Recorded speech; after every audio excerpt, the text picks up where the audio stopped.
दोस्तों, स्वागत है आज के इस नए विश्लेषण में। आज हम एक ऐसी कहानी पर बात करने वाले हैं जिसे हम सबने कई बार देखा है, लेकिन आज का नजरिया बिल्कुल अलग और सच कहूं तो थोड़ा हटके होगा। The last snap of iron man, वो आखिरी सबसे बड़ा बलिदान।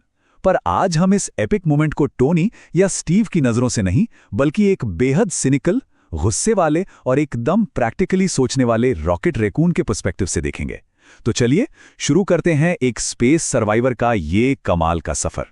तो कहानी की शुरुआत होती है एवेंजर्स फैसिलिटी के उस भारी टेंशन वाले माहौल से। एक तरफ टोनी स्टार्क हैं, पूरी तरह हारे हुए, थके हुए, और तभी बाम, एंट्री होती है रॉकेट की। कोई सिंपैथी नहीं, कोई इमोशनल ड्रामा नहीं। वो एकदम ब्लंट तरीके से टोनी को टोकता है और बोलता है, अरे जीनियस, चिल कर, रोना धोना बंद कर, सोल्यूशन सोच। मतलब दुख मनाने का कोई टाइम ही नहीं है यहां, सीधे एक्शन और सोल्यूशन निकालने की आदत। हिस्सा 1, एंटर द वेपन स्पेशलिस्ट। अब देखिए, एक तरफ अर्थ के सबसे बड़े हीरो हैं और दूसरी तरफ स्पेस का एक रफ एंड टफ सर्वाइवर। इन दोनों के ईगोस का टकराना तो तय ही था, है ना। टोनी जो अपने दुख को छिपाने के लिए हमेशा सार्केज्म का यूज करते हैं, रॉकेट को डिसमिस कर देते हैं। लेकिन रॉकेट कहाँ चुप रहने वाला था। वो फौरन खुद को एक अपग्रेडेड वेपन स्पेशलिस्ट बताता है और टोनी को सीधा रोड साइड मैकेनिक कहकर पलटवार करता है। ये सिर्फ मजाक नहीं था दोस्तों, ये दोनों का अपना अपना दर्द और वल्नरेबिलिटी छुपाने का एक तरीका था। दोनों एक जैसे ही डिफेंस मैकेनिज्म यूज कर रहे थे। हिस्सा 2, हंटिंग द पर्पल एलियन। पर यह आपस का झगड़ा ना अचानक एक क्लियर फोकस में बदल जाता है जब ब्रूस को एनर्जी ट्रेस मिलती है। एक बिखरी हुई टीम अचानक से एकजुट होने लगती है। स्टीव तुरंत कमांड संभाल लेते हैं और थॉर तो अपने गुस्से में उस एलियन दुश्मन का सर धड़ से अलग करने का वादा कर देता है। और इन सब के बीच रॉकेट चुपचाप इस टीम को एक मजबूत यूनिट बनते हुए देख रहा है। यह सिर्फ एक मिशन नहीं था, यह अपने खोए हुए परिवार का बदला लेने की बेचैनी थी। हिस्सा 3, द इरिटेशन एक्सपर्ट्स स्ट्राइक। खेत वाले प्लैनेट पर पहुंचते ही ना सारी शांति अचानक खत्म हो जाती है और एकदम केओटिक बैटल शुरू होती है। रॉकेट का दिमाग मैदान जंग में सुपर कंप्यूटर से तेज चलता है।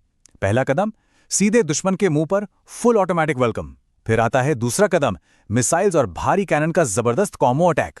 और आखिरी कदम में सीधा गॉन्टलेट पर फोकस। मतलब दुश्मन सामने खड़ा है तो फालतू सोचना क्या, बस डायरेक्ट फायर करो। जब टोनी चिल्लाते हैं कि वो कोई प्लान सोच रहे हैं, तब रॉकेट का बिना फिल्टर वाला जवाब आता है, प्लान बाद में, पहले धुलाई। देखिए, रॉकेट का सर्वाइवल इंस्टिंक्ट यहां पूरी तरह हावी है। उसके लिए स्ट्रैटेजी वगैरह बाद में आती है। पहला और सबसे जरूरी काम दुश्मन को पूरी तरह से ओवरपावर करना होता है। और पता है, यही रॉ एग्रेशन एक कमाल के अनएक्सपेक्टेड टीम अप को जन्म देता है। टोनी अचानक खुद को और रॉकेट को इरिटेशन एक्सपर्ट्स घोषित कर देते हैं। टोनी के स्मार्ट मिसाइल्स और रॉकेट का भारी भरकम कैनन मिलकर एक शानदार कॉम्बो अटैक बनाते हैं। जो शुरुआत में ईगो क्लैश लग रहा था ना, वो अब मैदान जंग में एक परफेक्ट बैटलफील्ड सिनर्जी में बदल चुका था। दोनों एक ही एक्सप्लोसिव भाषा बोल रहे थे। हिस्सा 4, फोकस ऑन द गॉन्टलेट। लेकिन लड़ाई का मोमेंटम अचानक पूरी तरह शिफ्ट हो जाता है। थैनोस अपना गॉन्टलेट एक्टिवेट करता है और एक ऐसी खतरनाक एनर्जी वेव छोड़ता है जिससे सबके सब एक ही झटके में जमीन पर आकर गिर जाते हैं। रॉकेट की आंखों के सामने वही पुराना भयानक डर वापस आ जाता है। एक बार फिर अपना परिवार, अपने नए दोस्तों को हारने का डर। ऐसे बेचैनी वाले मोमेंट में रॉकेट चाहकर भी शांत नहीं रह पाता। बाकी सब ग्राउंड पर स्ट्रगल कर रहे हैं और रॉकेट अचानक एक फ्रैंटिक बैटलफील्ड स्पॉटर बन जाता है। उसकी डेस्परेट आवाजें गूंजती हैं, अरे इसको साइड से मारो, आयरन मैन लेफ्ट देख, मेरे सामने पर्पल एलियन खड़ा है। वो अपनी पूरी जान लगाकर सबको बचाने और गाइड करने की कोशिश कर रहा है। और ठीक तभी आती है वो आखिरी डेस्परेशन से भरी हुई आवाज, अरे हीरो लोग, गॉन्टलेट पे फोकस करो। यही वो चिल्लाना था जिसने टोनी का ध्यान उस जीत दिलाने वाले मूव की तरफ खींचा।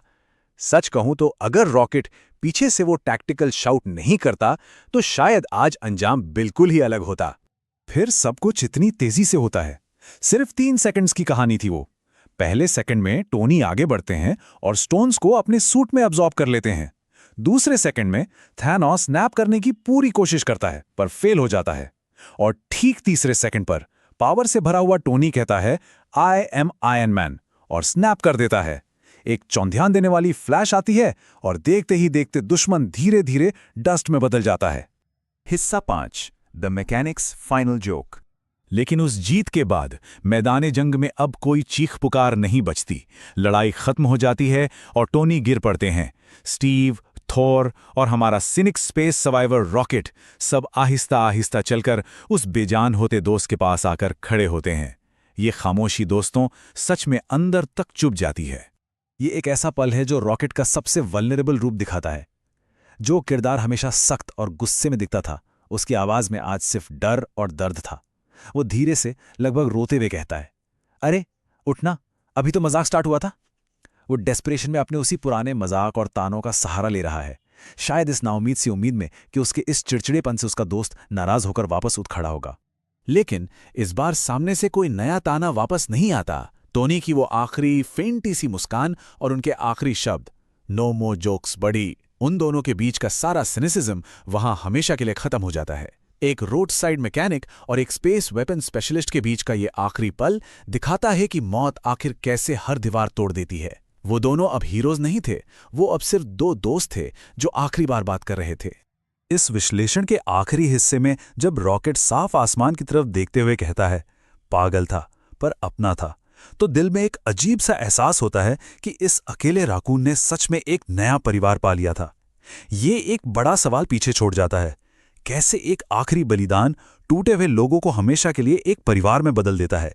एक सिनिक के नजरिए से इस ट्रेजेडी को देखकर इस फाउंड फैमिली का असली वजन समझ आता है। एक ऐसी बॉन्ड जो एक सार्कास्टिक मजाक से शुरू हुई थी और एक बेहद गहरे बलिदान पर आकर ठहर गई। आज के इस विश्लेषण में मेरी तरफ से बस इतना ही, फिर मिलेंगे।